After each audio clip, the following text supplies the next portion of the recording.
Hi hello नमस्कार, मी काजल तुम्हा सगळ्यांचं परत एकदा आपल्या आजच्या व्हिडिओमध्ये अगदी मनापासून स्वागत करते। तर आज माझी तब्येत अजिबात ठीक नव्हती। सकाळीच मी ब्लॉग चालू करणार होते, पण माझे डोळे आणि हे डोकं खूप जास्त असं जड जड आलं होतं, तर मग मी काय केलं नव्हतं। पण नंतर मला आज काही गोष्टी करायच्याच होत्या, कारण लेट झालं ना, परत ते पार्सल द्यायला उशीर, परत घाईमध्ये नुसती तब्येत खराब होती। त्यापेक्षा म्हटलं थोडं लवकर करूया। तर मी त्या व्हिडिओमध्ये कसं विचारलं होतं की मी पांढऱ्या ब्लाऊजचं करू काय। बऱ्याच साऱ्या वेगवेगळ्या आयडियाज मला तुम्ही दिल्या आणि तुमच्यातल्याच 2-3 आयडिया फॉलो करून मी काही गोष्टी तयार केल्यात, ज्या मी आता तुम्हाला दाखवते। तर सगळ्यात पहिलं बरेचसे कमेंट आले की आता 15 ऑगस्टसाठी छान छान फ्रॉकीज बनव। तर ही फ्रॉक मी बनवलेली आहे। ही साधारणतः 9 महिन्यापासून 1.5 वर्षाच्या मुलीसाठी, म्हणजे 6 महिन्यापासून 1.5 वर्षाच्या मुलीसाठी बसून जाईल असं मेजरमेंट मी तयार केलं आहे। तर ह्याला मी इथं छोटीशी बघा इथं झेंड्यासारखं पण शोल्डरवरती दिलं आहे, कमरेमध्ये अशी झेंड्याची बॉर्डर दिली। तर ही लेस आहे जी की कॉटनची आहे लेस। ही खालची आहे ना ती सॅटिनची लेस आहे आणि वरची ना ती कॉटनची लेस आहे। तर मी दोन्ही एकत्र केलं तर हे करेक्ट म्हणजे कॉम्बिनेशन कसं वाटतं मला सांगा, नाहीतर मग हीच लेस ना मी खाली काठाला यूज करेन, म्हणजे मग तिन्हीकडे छान दिसेल असं माझा एक विचार आहे। पण ही मागवली, सॅटिनची मागवली आणि ही मागवली। पण ही ह्या लेसची जी क्वालिटी आहे ना ती क्वालिटी एक नंबर मी तुम्हाला दाखवतो, एकच नंबर। असं कॉटनचा कपडा जसा राहतो ना तशी क्वालिटी आहे, त्यामुळे मला ह्या लेसची क्वालिटी प्रचंड आवडली। ही लेस चांगलीच आहे, सॅटिनची आहे, खराब वगैरे होणार नाही। पण हे कलर कॉम्बिनेशन कसं दिसतंय ह्या फ्रॉकचं मला कमेंटमध्ये नक्कीच सांगा, कारण अजून टाईम आहे तर मी काही चेंजेस करून घेईल त्याच्यामध्ये नंतर। तर खूप सुंदर अशी बॅकला आपण ना हुक देतोय, हुक किंवा मग बटन घालायला काढायला सोपं जाईल ना, तर त्यासाठी। आणि आतमध्ये मी ह्याला अस्तर पण वापरलेला आहे आणि ओव्हरलॉक पण केले। मला बऱ्याचशा कमेंट येतात की ओव्हरलॉक कशी करते, ओव्हरलॉकची मशीन नाही आहे। तर हे बघा असं माझं हे ओव्हरलॉक राहतं, तर इथं अडकला आहे थोडासा कपडा। तर ओव्हरलॉक म्हणजे मी माझ्या ह्या मशीनवरतीच, ओव्हरलॉक म्हणजे काय, आता हा कपडा इतका सॉफ्ट आहे की टोचायचा विषयच नाही, पण होतं काय की धागे निघतात, तर धाग्यासाठी ओव्हरलॉक करावं लागतंय। मग मी माझी छोटी मशीनवरती आहे ना, जसं होईल तसं करते, होतं बऱ्यापैकी ठीकठाक। असं प्रोफेशनल ओव्हरलॉक होत नाही, पण ठीक आहे, कामाकामी होतं। तर कशी झाली ही फ्रॉक मला कमेंट करून नक्कीच सांगा। त्यानंतर दुसरी श्रावण सोमवारसाठी मी तयार केली, ही महाकालवाली। तर ही प्रिंट मला वाटलं होतं की छान नाही वाटणार, पण मी फ्रॉकवरती लावल्यानंतर इतका लुक दिसतोय ना त्याला, खरंच प्रचंड हे छान दिसते। मी तुम्हाला बॅकनं पण थोडंसं ना दाखवेन, हे आता उलटं दिसत असेल फ्रंट कॅमेरामुळं। आणि ह्या ब्लाऊजचं जी पीसची जी क्वालिटी आहे ना तीच मला छान वाटली। तर मी जास्त फ्रॉकचे पैसे ठेवलेले नाही आहेत। मी या फ्रॉकची किंमत ठेवली फक्त 550 रुपये, कमी करून जवळचे असतील ना तर 500च घेणार आहे, 500 फिक्स करून टाकणार आहे या फ्रॉकसाठी।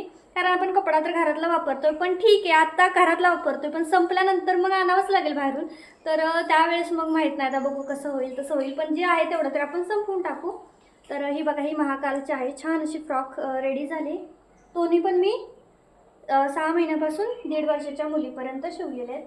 त्यानंतर मस्त अशी साडी मला रिसीव झाली बघा, ही वाली खूप छान आहे साडी, जॉर्जेट फॅब्रिकमध्ये येतं आहे, थोडंसं शायनिंगवाला कपडा आहे हे बघा। तर ही जी प्रिंट आहे ना महाकालची जी लिहिली ना, तर ती निघते, म्हणजे चिटकवली ना कपड्यावरती चिटकत नाही, ती आता वहीवरती गाडीवरती असं चिटकेल, तर कपड्यावरती चिटकत नाही। तर मी त्याला पूर्ण राऊंड राऊंड राऊंड राऊंड आहे ना शिलाई कवर केलेली आहे, जेणेकरून ते निघणार नाही। पूर्ण जसं शेप आहे ना त्या शेपमध्ये चिटकवून आधी दिलं, त्याला चिटका आहे पाठीमागं, हे बघा असं चिटका आहे, पण ते निघतो लगेच, कपड्यावरती चिटकत नाही, कपड्यावरून सटकतोय बाहेर। ठेवून दिली फ्रॉक ना तरी पण ते उलगडत होतं, त्याच्यामुळे मी हे काय केलं, मग त्या पूर्ण राऊंड राऊंड राऊंड राऊंडला अशी शिलाई कंप्लीट केली, पण दिसायला एक नंबर लुक दिसतोय। तर हे बघा अशी सुंदर साडी आहे, साडीची जी बॉर्डर आहे ना खालची ती पण मस्त आहे आणि कलर पण छान आहे, हे बघा छान आहे बॉर्डर, आणि खूप आता बऱ्यापैकी ट्रेंडिंगमध्ये पण आहे ही साडी। माझ्याकडे हा वाला कलर नव्हता, तर मला बघायचं होतं की कसा दिसतोय, आणि हा त्याच्यावरचा ब्लाऊज पीस आहे, तर लगेचच मी शिवायला घेते। कारण होतं असं की एवढ्या चांगल्या चांगल्या साड्या लोक म्हणजे कोलॅबरेशनला पाठवतात आणि मी काय करते लपटते फक्त आणि देते व्हिडिओ करून, असं जास्त लुक चांगला दिसत नाही। तर हा ब्लाऊज पीस आहे मी लगेच शिवणार आहे, कारण मला त्यांचा कोलॅबरेशनचा व्हिडिओ पण टाकायचा आहे, त्याच्यामुळे मी आज लगेच शिवून घेणार आहे। तर आजचं काम झालं आहे बऱ्यापैकी ना. आता मी माझ्या दुसऱ्या म्हणजे माझ्या रेग्युलरच्या कामाला लागते. हे मला एक्स्ट्राचं काम होतं आज. आता बाकी मला कटिंग आणि स्टिचिंगला सुरुवात करायची आहे. जे राहिलं ना ते. तर माझा हा एक ब्लाऊज आहे तो पण मी रात्री करेन, उद्या सकाळी फोटोशूट करेन. बघू आता जसं होईल जमेल तसं करणार आहे ते.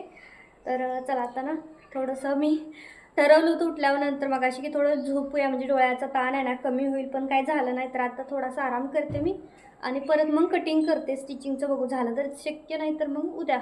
आता फक्त मी कटिंग करून ठेवेल. एकदम छान आणि सुंदर अशा फ्रॉक रेडी झाल्यात बघा, किती छान दिसत आहेत. मला तर या दोन्ही फ्रॉक आवडल्या, पण आता बघूयात कसा रिस्पॉन्स येतोय. आणि रिस्पॉन्स यावा हीच म्हणजे अपेक्षा आहे. कारण बरेच जण असं व्हाईट कलरचे कपडे म्हटले ना नाही घेत, तर मला माहीत नाही आता बघू कसं चालतंय. नाही चाललं ना तर मग परत अजून ते डिमोटिवेट झाल्यासारखं होतं, की एवढं प्रयत्नाने केलं, सामान घेतलं. आता ते सामान एकतर मी रिटर्न पण नाही करू शकत आहे, कारण मग नंतर ऑर्डर आल्या तर काय करणार ना. त्याच्यामुळे आता मला ते ठेवावेच लागणार, लेसेस वगैरे ते सगळं आहे ते. तर आता बघूयात काय होतं आहे. त्याच्यानंतर आता संध्याकाळचं ना म्हणजे सारखं मनात कामं जरी असले ना तरी सुरू असतं, की आज काहीतरी नवीन पदार्थ बनवूया खायला. कारण पाऊस येतोय रोज कंटिन्यू आणि पावसाच्या अशा झिणमिण म्हणतात ना, रिमझिम पाऊस. इतकी भूक लागते ना, सारखी मला तर इतकी भूक लागते आणि रुद्र पण मागत राहतो. मला वाटतं मी 3 दिवसापूर्वीच मखाना भाजलेले होते आणि लगेच संपले एका दिवसात.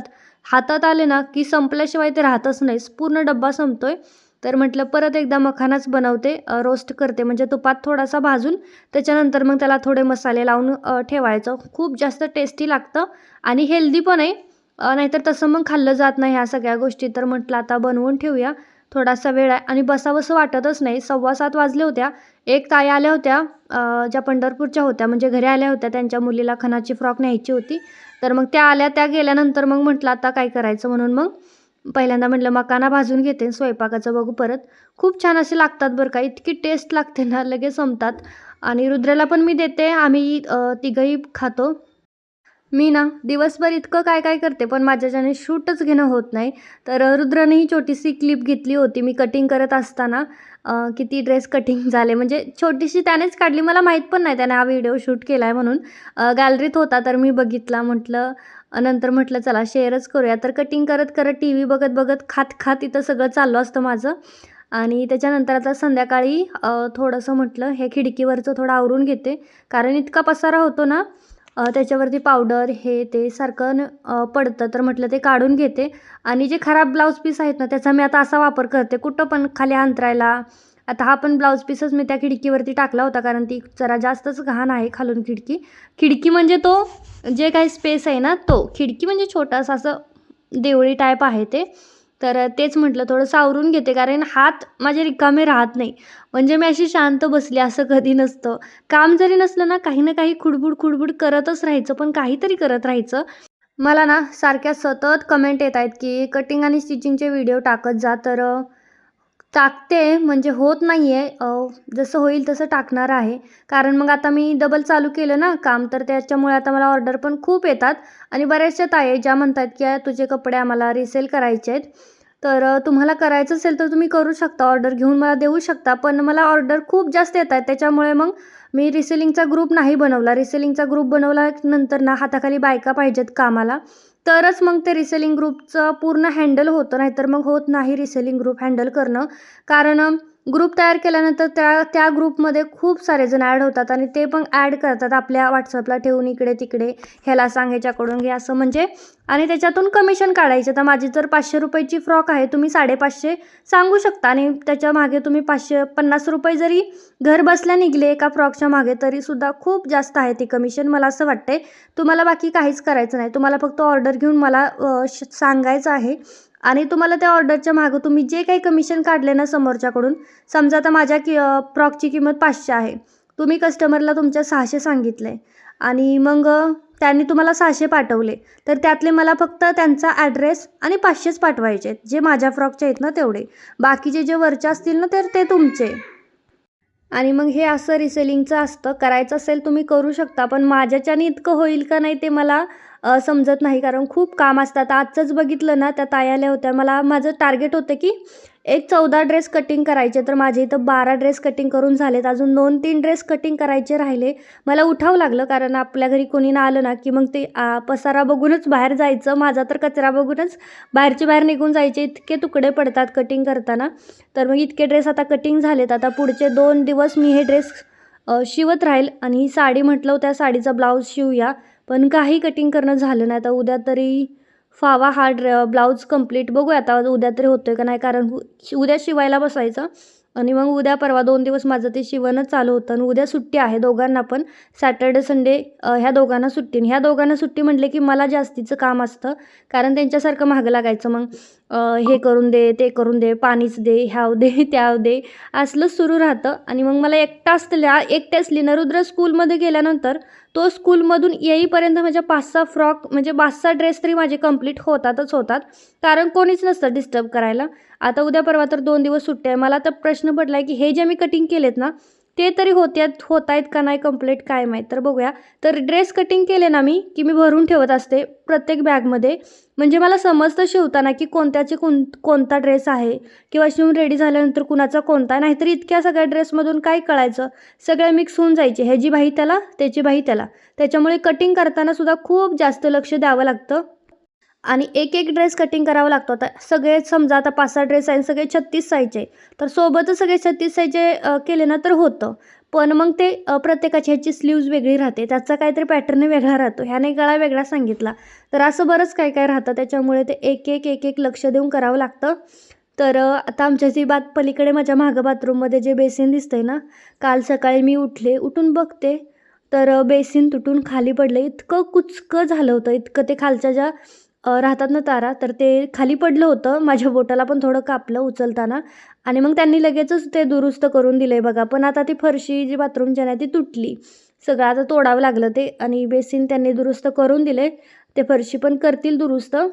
तर त्याच्यामुळे मग काल मी काय एवढं हे केलं नव्हतं, कारण घरात काम दिवसभरच ते बेसिनच बसवत होते. त्याच्यामुळे मग मला व्हिडिओ पण व्यवस्थित शूट करता आले नव्हते वगैरे. त्याच्यामुळे आधीचं एखादा पेंडिंग असेल ना, तेच मी ॲड करते.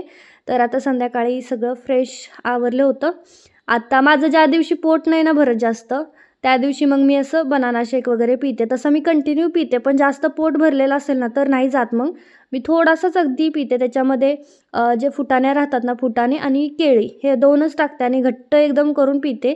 रुद्र नाही पित, त्याला मी थोडंसं जबरदस्ती पाजते कसं तरी, पण तो दूध पितो. संध्याकाळी मग झोपताना दूध पितो, म्हणून मी त्याला हे नाही देत, मग ते मिक्स होईल ना. त्याच्यामुळे मी फक्त शेक पिते, आणि ते एखादा घोट तरी तो टेस्ट करतो माझ्याकडून की कसं झालं आहे वगैरे. तर मला सारखं तुम्ही कमेंट करताय की कटिंग आणि स्टिचिंगचे व्हिडिओ टाक, तर मी टाकते, हळूहळू टाकेन. मी तुम्हाला सांगितलं जसं की माझा मोबाईल थोडा जास्त गरम होतो आहे, तर त्यामुळं मग एडिटिंग करताना ते अर्ध्यातून थांबावं लागतं आहे. तर त्याच्यामुळे मग होत नाही आहे. पण मी हळूहळू 2-3 दिवसातून तर एखादा व्हिडिओ टाकायचा प्रयत्न करणार आहे. त्याच्यामुळे असं नाही की मला टाकायचं नाही, टाकायचं तर आहे, हळूहळू टाकणार आहे, एकदम सगळं नाही होणार. तर 3 लेअरचा जो आहे ना ड्रेस, तर त्याचं कटिंग आणि स्टिचिंग बऱ्याच जणांना बघायचं आहे.